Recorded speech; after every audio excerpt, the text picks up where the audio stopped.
You did what?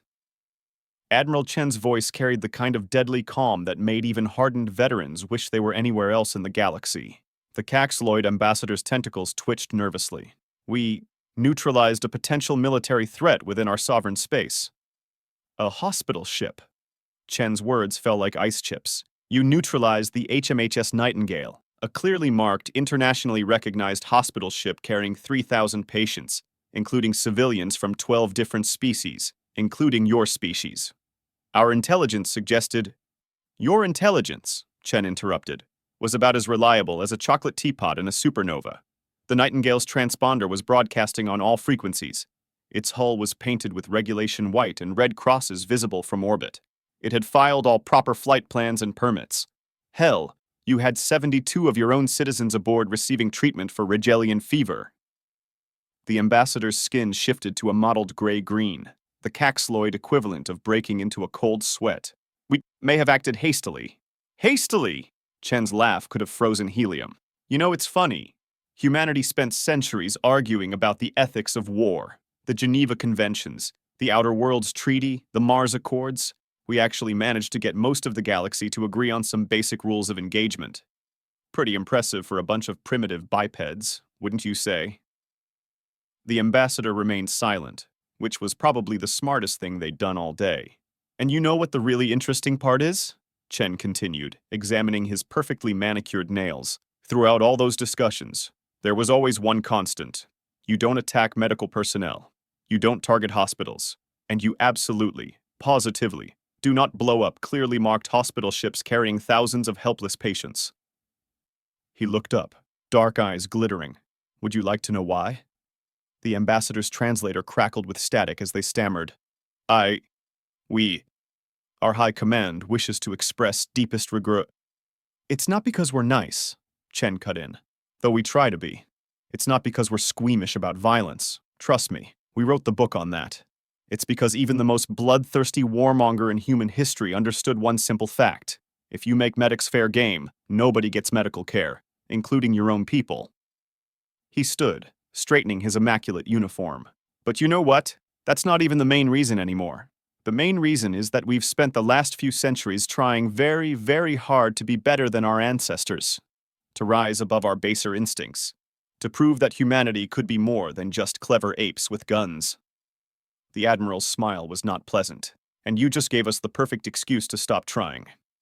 The first sign that the Caxloid High Command had made a terrible mistake came 3 hours later, when every human ship in their space simultaneously vanished from sensors, not through any obvious cloaking technology or sensor jamming.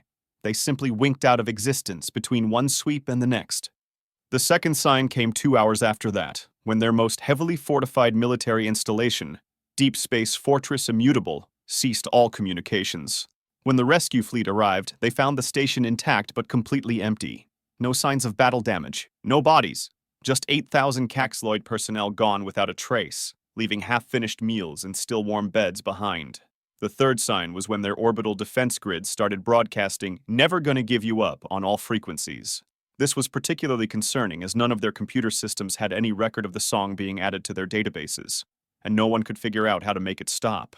By the time the fourth sign appeared, all their military AIs simultaneously developing a crippling addiction to cat videos, the Caxloid leadership was starting to suspect they might have miscalculated. Sir? Lieutenant Rodriguez poked her head into Chen's office. You might want to see this. Chen looked up from his terminal, where he'd been watching the Caxloid response to Operation Petty Revenge with undisguised glee. What is it? Remember how we were worried about their cybernetic enhancement programs? The ones they were so smug about? The ones they claimed made their troops superior to mere organic soldiers? Yes, I recall. Chen's smile widened. What about them? Rodriguez's grin matched his. Well, it seems someone, and I'm not pointing fingers here, may have hacked their neural interfaces to make them experience an overwhelming compulsion to break into synchronized dance routines whenever they hear music. How fascinating, and completely unrelated to the fact that we just uploaded the entire Broadway musical catalog to their military command network, I'm sure. Pure coincidence, sir. Though I have to say, watching their elite shock troops perform cell block tango was memorable. Chen leaned back in his chair, steepling his fingers. You know what the really hilarious part is, Lieutenant? We haven't even started fighting back yet. This is just it having some fun while Fleet Command finishes their coffee. The Caxloid War College had extensive files on human military doctrine. They had studied Earth's martial history exhaustively, analyzing everything from ancient Roman legion tactics to modern space warfare theory. They had contingency plans for dealing with human aggression, human treachery, and human technological innovation. What they had not prepared for was human spite. They did what to our battle meditation chambers? High Commander Zixet demanded, multiple eye stalks twitching in agitation. They, replaced all the incense with something they call liquid ass, the junior officer reported miserably, and somehow modified our environmental systems to make it impossible to filter out. But that's not even tactical. What possible military advantage? Oh, it gets better, another officer chimed in. Remember those new quantum Encrypted command codes we were so proud of? They didn't crack them. They just changed all the verification responses to quotes from something called SpongeBob SquarePants. The High Commander slumped in their gravity couch. Surely our actual military assets are still... Well, about that. The first officer consulted their datapad. Our entire drone fleet is now running something called Windows Vista, whatever that is. The targeting computers on our capital ships have been reprogrammed to play something called Space Invaders. And our ground forces... Well, what about our ground forces? They're fine, except that all their combat helmets now project a holographic Ahegao face over their visors. We can't turn it off. The High Commander didn't even bother asking what an Ahegao face was. They had a feeling they didn't want to know. Admiral? The comm officer's voice was carefully neutral. We're receiving a transmission from the Caxloid High Command. They're requesting terms of surrender. Chen raised an eyebrow. Already? We haven't even deployed the murder hornets yet. The... what? Never mind. What are their conditions? The officer checked his display. They're offering immediate withdrawal from all disputed territories, full reparations for the Nightingale incident, and... Sir, are you sure this is right? They're also offering, and I quote, "Please make the Rick Astley stop. We're begging you." Chen pretended to consider this for a moment. Counteroffer. They get all that, plus they have to rename their flagship HMS Bodie McBoatface. Sir, with all due respect, is this really appropriate behavior for... Lieutenant, they blew up a hospital ship. If they wanted appropriate, they shouldn't have given humanity moral permission to act like petty teenagers with a grudge and access to military-grade technology. Chen's expression hardened. Besides, this is actually mercy. Do you know what the Australians wanted to do to them? The officer blanched. No, sir, and I don't think I want to. Wise choice. Now inform the Caxloid High Command that we accept their surrender, pending the ship renaming ceremony, and tell Admiral Wong she can stand down Operation Space Emu. We won't be needing it after all. Thank God, the officer muttered under his breath. 3 months later, in a bar on Nueva Mars, a junior Caxloid diplomat was drowning their sorrows when a human sat down next to them. Rough day? The human asked, signaling the bartender. The diplomat's tentacles drooped. You could say that. We just finished implementing the last of the surrender terms. Do you know how hard it is to reprogram an entire military network to play La Macarena every time someone tries to access weapons controls? Couldn't you just, not try to access weapons controls? We're a warrior species. Combat readiness drills are culturally mandatory. The diplomat slumped further. Do you know how many warriors we lost to dance-related injuries last month? The human tried, not very successfully, to hide their grin. That does sound rough. But look on the bright side. At least you learned an important lesson about attacking medical facilities. Oh, we learned several lessons. The diplomat knocked back their drink. Like humans have way too much time on their hands, and whoever invented glitter should be tried for war crimes. Hey, you got off easy. You should have seen what we did to the Vizquetsk when they tried to claim Jupiter was in their sovereign space. The diplomat straightened, eye stalks swiveling with interest. What did you do? Let's just say their ruling council still breaks out in spontaneous interpretive dance whenever someone says the word moist. The human grinned. We're not bad people, you know. We just have a very refined sense of proportional response. You replaced our entire military database with something called Neon Cat. Yeah, but we didn't kill anyone, did we? Well, except for that one guy who laughed so hard he fell into a quantum singularity. But that was technically an accident. The diplomat considered this. You know what the scariest part is?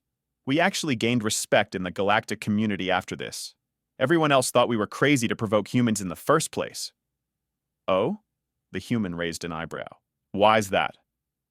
There's an old saying among the elder races. Humans are like the galaxy's golden retrievers, friendly, clever, eager to help, right up until you hurt someone they're protecting. Then they're wolves with nuclear weapons and a really twisted sense of humor. The human laughed. That's pretty accurate, actually, though I would have gone with cats with anxiety disorders and orbital strike capabilities. The really infuriating part, the diplomat continued, warming to the subject, is that we can't even complain about it. Every time we try to protest your methods to the Galactic Council, they just play back the footage of the Nightingale explosion and ask what we expected to happen. Well, what did you expect? Honestly, we expected you to respond with overwhelming military force, that we could have handled. It's familiar territory. But this? The diplomat waved their tentacles expressively. You turned our entire military-industrial complex into a giant meme. Our warriors are afraid to go near computers in case they start playing something called Baby Shark. Half our fleet won't even power up their engines without first saying, "Pretty please with sugar on top," to their AI systems. And the other half? The other half is too busy trying to figure out why all their tactical displays now show something called U-face. The diplomat signaled for another drink. Do you know we had to completely rewrite our military doctrine? The new first principle is, don't make humans feel justified in being petty. The human nodded sagely. Wisdom comes from experience. Experience comes from bad decisions, the diplomat countered, like thinking that humans would respond to an atrocity with simple violence instead of whatever you call this.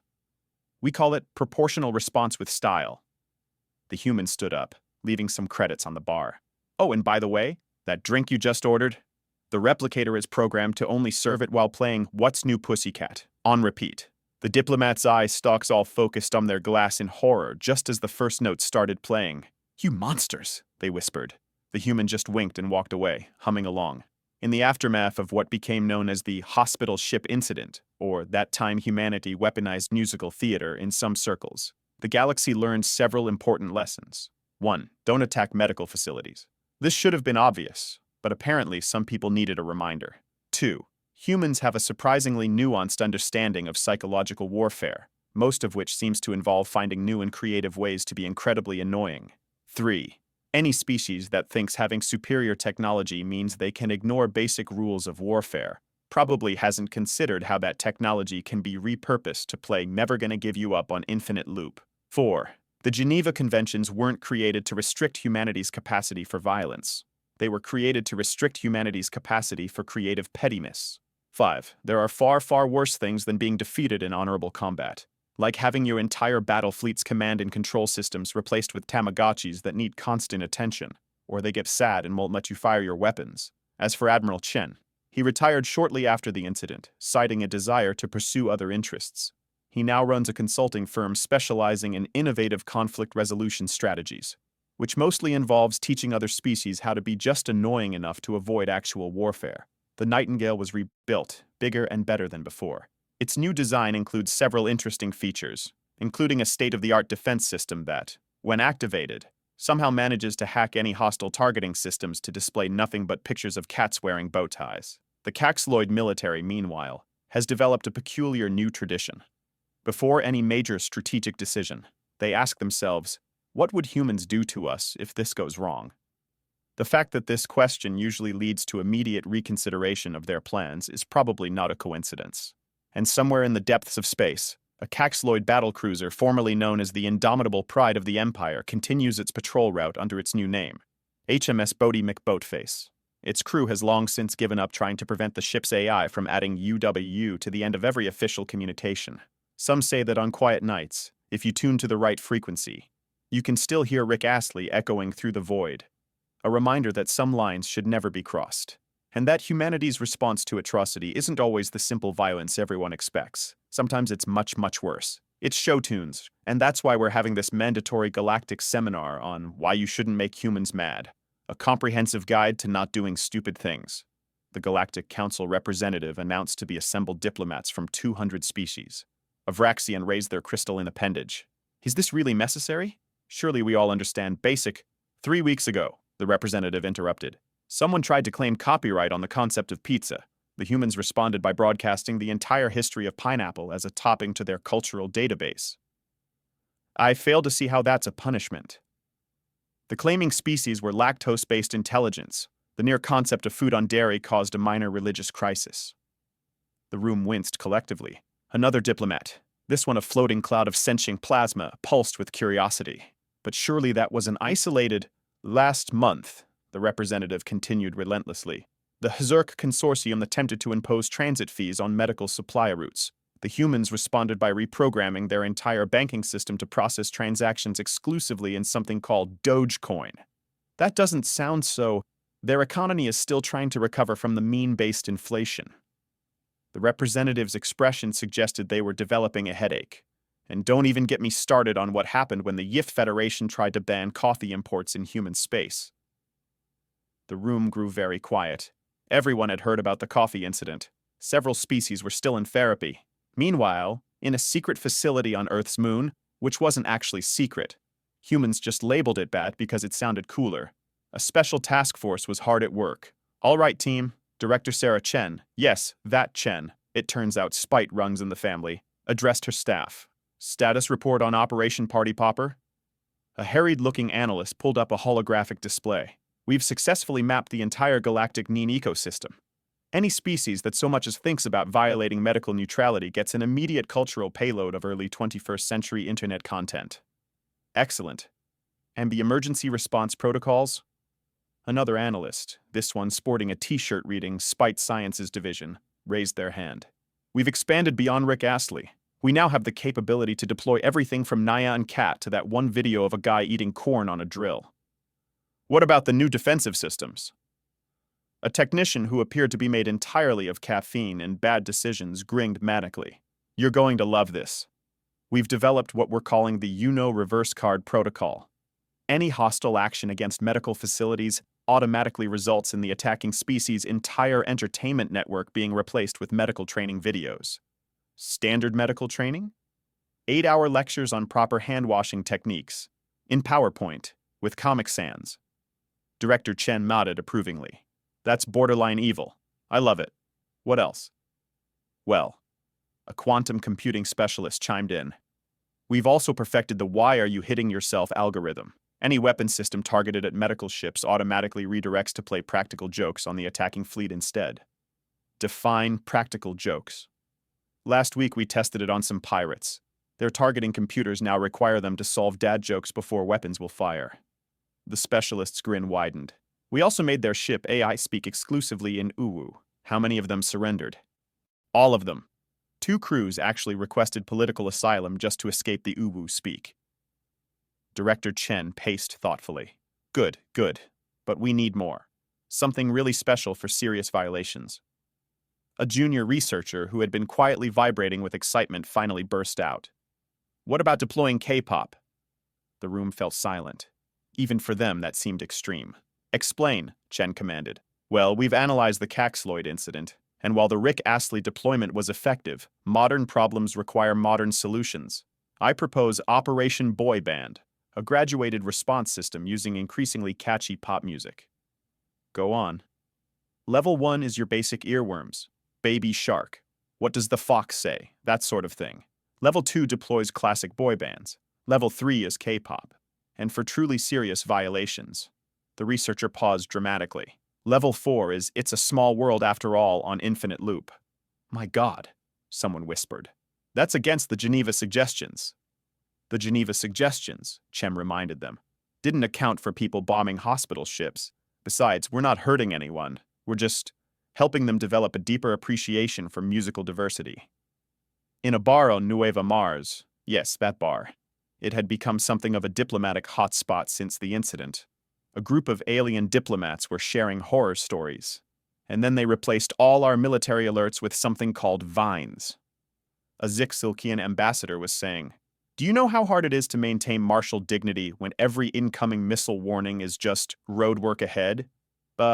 Yeah, I sure hope it does. A hegemony representative waved their sensory tentacles sympathetically. That's nothing.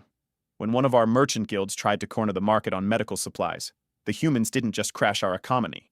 They somehow made it run entirely on something called Club Penguin coins. What's a penguin? We're still not sure, but apparently they're very good at tipping icebergs.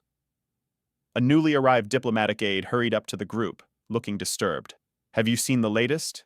The humans just announced they're establishing something called the Department of Tactical Trolling. The bar collectively shuddered. It gets worse, the aide continued. They're saying it's a subdivision of their medical defense forces. They're calling it preventative medicine.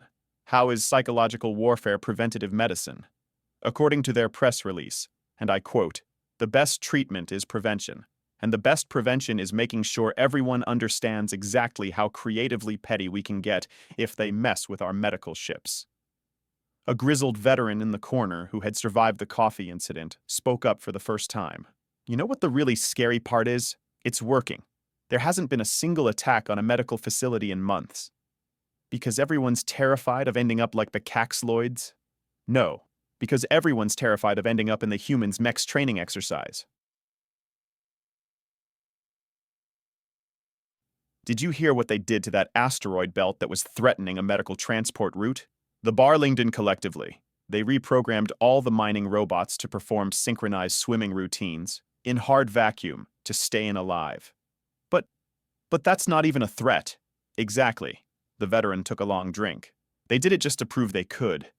That's the thing about humans. They'll spend enormous amounts of time and resources setting up an elaborate joke just to make a point, and their point is usually, don't make us get creative.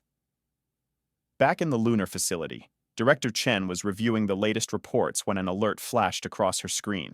What is it? She asked, noting the urgent tag. Her AI assistant, which had insisted on being named HAL 9000 for reasons no one wanted to examine too closely, responded, "We're detecting unusual activity in the Carina Nebula. Someone appears to be attempting to establish a toll booth on the main medical supply route." Chen's eyes narrowed. Really? After everything that's happened, someone still wants to play this game? It appears to be a species that recently achieved FTL travel. They may not be fully aware of recent history. A slow smile spread across Chen's face. Well then, I suppose it's our duty to provide them with a proper education. Initiate Operation Jazz Hands. Are you sure? That protocol hasn't been tested outside simulations. There's no time like the present. Besides, I've always wanted to see if we could actually make an entire fleet perform Singing in the Rain in space. With all due respect, Director, isn't that a bit excessive? Chen's smile widened. Hal, what's the first rule of human medical defense? Don't start none? Won't be none? Exactly. And the second rule? If you do start something, we will finish it in the most embarrassingly memorable way possible. Precisely. Now deploy the jazz hands, and make sure we get good footage. This one's going in the orientation video. As alerts went out and systems spun up, Chen couldn't help but reflect on how much the galaxy had changed since the hospital ship incident. They hadn't eliminated war, but they had made it significantly more embarrassing to start one. And sometimes that was enough. Besides, she thought as she watched the first reports of confused aliens trying to figure out why their ships were suddenly playing all that jazz. There were worse ways to maintain peace than through weaponized musical theater. At least they hadn't deployed the YMCA protocol. Yet, Galactic Council Advisory Notice. The following activities are now classified as asking for it. 1. Attacking medical facilities. Obvious risk level, extreme. Potential consequences include but are not limited to permanent Rick-rolling, involuntary participation in flash mobs, and having your entire species' historical database replaced with vines. 2. Interfering with medical supply routes. Risk level, don't even think about it. Warning. Humans have somehow weaponized TikTok dances. We don't understand how. We don't want to understand how. 3. Attempting to profit from medical emergencies. Risk level. Are you actually this stupid? Remember the coffee incident? Bet was them being nice. 4. Claiming medical technology patents that aren't yours. Risk level. Do you even history, bro? The humans have an entire division dedicated to creative copyright enforcement. Their legal team includes pneumatic warfare specialists. 5. Any attempt to monopolize, restrict, or otherwise mess with medical care. Risk level, your funeral. Just don't. Please. We're running out of therapy resources for species traumatized by human corrective measures. Remember, medical neutrality isn't just a good idea. It's the only thing standing between you and having your entire civilization's communication systems reprogrammed to speak in UW. This has been a public service announcement from the Galactic Council's Department of Obviously Good Ideas, and please stop making the humans creative. The annual Galactic Defense Summit was traditionally a serious affair, filled with discussions of fleet movements, weapons technology, and strategic doctrine. This year was different, and here we see the latest advancement in medical ship protection. The human presenter said cheerfully, gesturing to a holographic display. We call it the Carlton Protocol. A Thoraxian delegate raised several eyebrows simultaneously. The what? Watch. The presenter pressed a button and a simulation began playing. A hostile vessel approached a medical transport, weapons charged. The moment it entered firing range, its entire crew began involuntarily performing the Carlton dance from The Fresh Prince of Bel-Air. But how? A mechanoid representative demanded. That's not even physically possible for most species. That's what makes it effective, the presenter beamed. The sheer impossibility of it causes an existential crisis in most would-be attackers. Last week, an entire pirate fleet surrendered after their bodies spontaneously recreated the Thriller choreography. This is insanity, a hive mind collective buzzed. You can't defend medical ships with dance moves. Actually, Director Chen said, stepping onto the stage, the data suggests we can. And if that doesn't work, we still have the Baby Shark orbital defense grid. The room collectively shuddered. Meanwhile, in the depths of Luna's secret facility, now with a giant neon sign reading, "Nothing to see here, move along," the research and development team was pushing the boundaries of defensive nomadic warfare. Okay, hear me out, Dr. Rodriguez said, standing before the project review board. What if we combined cat videos with quantum entanglement? Explain, Chen ordered, trying not to look too interested. Well, we've already perfected the technique of replacing hostile targeting systems with cat videos. But what if we could make those cats exist in a state of quantum superposition? Meaning? Every time someone tries to lock weapons on a medical facility, not only do they get cats, they get Schrodinger's cats. The targeting computer simultaneously shows the cat being adorable and not being adorable until someone looks at it. A quantum physicist in the back raised their hand. Wouldn't that violate several laws of physics? That's the beauty of it, Rodriguez grinned manically. The sheer impossibility causes a cascade failure in any logical targeting system. Plus, it really annoys the AI weapons platforms. They hate paradoxes. Chen considered this. Any field tests? We tried it on a simulation last week. The AI had an existential crisis and decided to become a pet groomer instead of a weapons system. Perfect. What else? Another researcher stepped forward, this one wearing a lab coat covered in what appeared to be animated memes. We've developed something we're calling the No-You protocol. When activated, it reflects any hostile action back at the attacker, but with an added layer of embarrassment. Examples? Well, last trial, when a weapons platform targeted a hospital ship, its own medical bay was suddenly filled with rubber ducks, all of which were programmed to play bass-boosted versions of their own weapons charging sound. How is that defensive? Have you ever tried to maintain military discipline while surrounded by rubber ducks making dubstep noises? In a certain bar on Nuevo Mars, which had now been officially designated as a cultural exchange zone due to its high concentration of diplomatically significant shenanigans, a group of military attachés were drowning their sorrows. And then, a crystalline consciousness hiccuped, its facets reflecting the neon lights. They made our battle computers solve CAPTCHAs, but not normal CAPTCHAs. No, these ones asked us to select all images that contain existential dread. A vapor entity condensed sympathetically. Could be worse. When our automated defense network tried to scan a medical convoy, the humans somehow made it develop social anxiety. Now it apologizes before every scan and asks if it's being too intrusive. At least yours still functions, a quantum collective groaned. Ours started a blog about its feelings. The bartender, a grizzled human veteran who had seen it all, polished a glass thoughtfully. You know what your real mistake was? Assuming humans would respond to threats with violence. Isn't that normal? Sure, violence we understand. Violence is simple. But humans? The bartender shook his head. We looked at the universe and thought, you know what's scarier than death? Social awkwardness.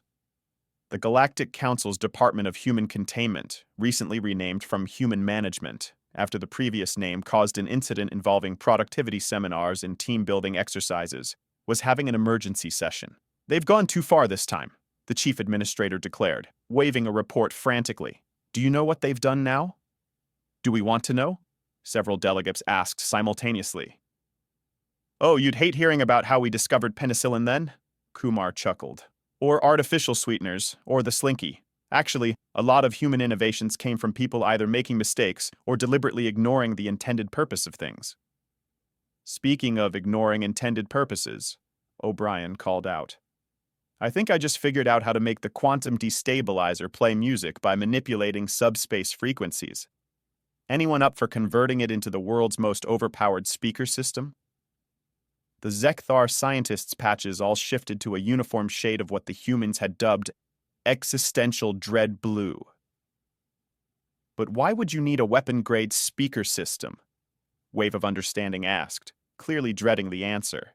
Need? Rodriguez laughed. Oh, you're still thinking in terms of necessity. Let me introduce you to a very important human concept, because it would be awesome. That's not a scientific principle, one of the junior Zekthar researchers pointed out. Sure it is. Some of our greatest achievements started with someone saying, wouldn't it be cool if, followed by something that probably should have been impossible. Kumar pulled up another display. Like this modification I'm working on that would let us use the quantum field to create holographic fireworks that can be seen from orbit. Fireworks, from orbit, Flicker of Reason repeated slowly. You want to use a planet-destroying weapon to create entertainment visible from space. Well, when you say it like that, it sounds ridiculous, O'Brien said. We prefer to think of it as repurposing military technology for peaceful applications that also happen to be really cool. Besides, Kumar added, we already figured out how to make it environmentally friendly. The quantum light show function actually has negative carbon emissions. We're helping the planet while we entertain ourselves. The Zekthar research team seemed to be struggling to process this information. Their appendages were twitching in what humans had learned to recognize as their version of a stress response. Oh, Rodriguez suddenly remembered something. We should show them what the engineering team did with the cooling system. You know, the modification that lets it generate snow for indoor skiing. You made it create weather? Wave of Understanding's patches flickered rapidly. Well, yeah. The quantum cooling array was already there. We just refined it a bit.